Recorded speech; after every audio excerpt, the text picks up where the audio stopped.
O tren que vou coller aquí para ir ao Palacio Imperial para en Waseda, non sei como se di, eu leo Waseda, e recórdame cando estaba mirando de a donde me iba a ir despois do Erasmus, e a miña primeira opción era ir a Xapón, e Waseda era unha das universidades que estaba intentando atopar a un profesor que me acollera, e a verdade é que pregúntome que tería sido da miña vida se en lugar de cambiar e finalmente ir a Estados Unidos, que o que pasou, realmente acabara no Xapón. Ao mellor, en vez de ser eu o que estivera grabando este vídeo agora mesmo, serían os meus colegas ou os meus pais vindo a visitarme, porque ao mellor estaría vivindo en Tokio, quen sabe. A vida é así, ou seja, unha decisión cambia todo. Neste caso a decisión non foi miña, pero foi que era imposible contactar con profesores, era imposible que alguén se fixera cargo de Óscar, digamos, e a miña coordinadora da USC díxome que sin alguén aquí que se fixera cargo non iba a deixarme ir. Entón tiven que buscar alternativa a Estados Unidos, que foi Utah, logo Oklahoma e logo Boston. No Castelo Imperial atopei un Sakura moito mellor. É unha cereixeira, non o sei. Ten toda a pinta. Hai varias así, son moi bonitas.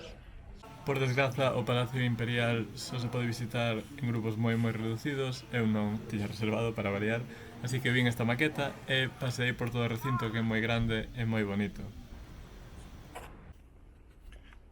Este é o Fujimi Yagura.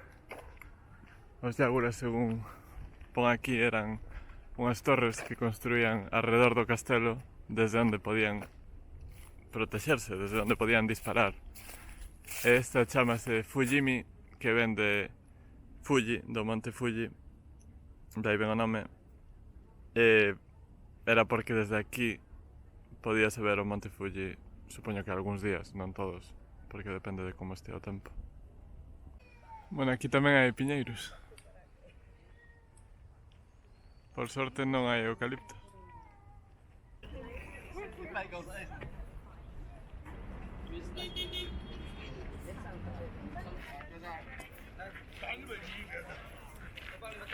Fixadevos o contraste entre a zona do palacio coa zona que construíron aquí. Antes, desde esta zona, se podía ver o mar. Hoxe, todo o que vemos onde están os edificios modernos está gañado ao mar, o sea que eso é algo común en todas as civilizacións, que lle gañamos espazo ao mar.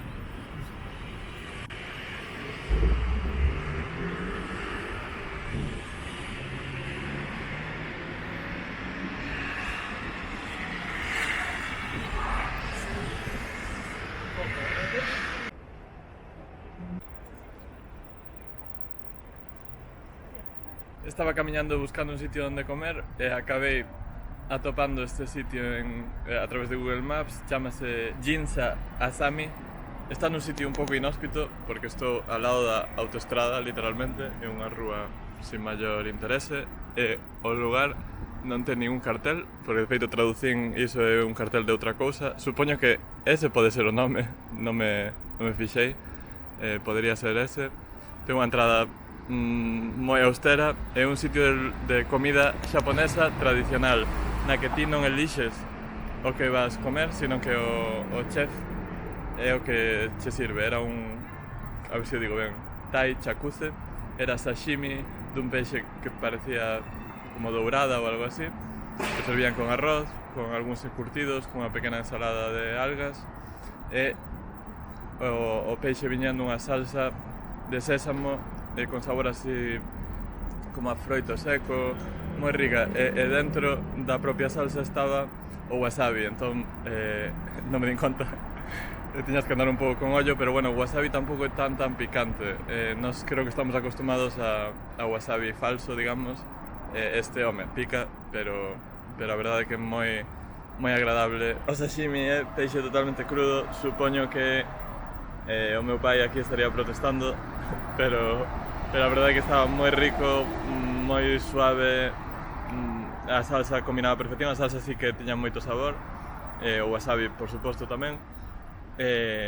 Tamén nos deron unha pequena ensalada con, parecía como flocos de bonito que aínda se movían. Era unha salsa unha ensalada quente, entón ao poñerlle o bonito por riba é bonito en láminas fino, entón móvese cando hai algo de calor debaixo. Senteime na barra, de feito cando entrei me dixeron que non había sitio, xa o supoñía porque é un sitio bastante bo ao parecer, pero saiu a señora a buscarme, ainda que a señora non falaba en inglés, díxome que si era ichi, si era que sí que podía pasar si comía rápido. Entón senteime na barra diante do chef, non puiden sacar vídeos evidentemente porque había xente comendo ao redor, e ves como preparan, sírvenche todo. Evidentemente eu estou un pouco perdido porque non sei como operar neste tipo de situacións porque che dan palillos, che dan culler, pero bueno, a comida fantástica, comín rápido, puxerme un pequeno postre que era algo doce metido nunha folla que terei que investigar o que era, pero estaba rico. E a verdade é que mereceu moito a pena, e a maior sorpresa era que eu entrei sin saber o prezo e pensaba que iba a ser bastante caro, francamente, e ao sair foron creo que 2.200 yens, que é pouco máis de 10 euros.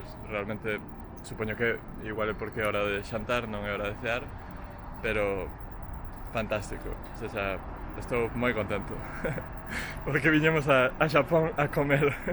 E ao final ti ibas comendo peixe, ibas comendo arroz, ibas botándolle salsa e ao final tiñas que botar o té, había unha pequena tetera e o té o botas en riba do peixe e o arroz, é dicir que son como dous pratos en un. Primeiro o comes en seco e logo podes facerte pois unha especie de sopa con todo co té.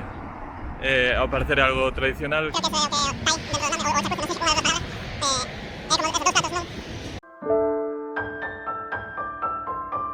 Ao rematar de xantar achegueime aos xardíns de Amariquio, que están xusto ao ladiño do mar, están entre os edificios altos e a baía. Este xardín está absolutamente cheo de flores, de árbores, puiden ver restos do sakura, e no medio, dentro da lagoa, nunha illa, hai unha casa do té, e danche un té matcha e un doce incluídos coa entrada. Non saquei ningún vídeo, pero podedes ver algunha foto. E seguindo na liña de non gravar vídeo, pola noite fun cear a un lugar onde tiña reserva, que foi sushi, nigiri para ser exactos, feito un a un diante do chef na barra con explicacións fenomenal.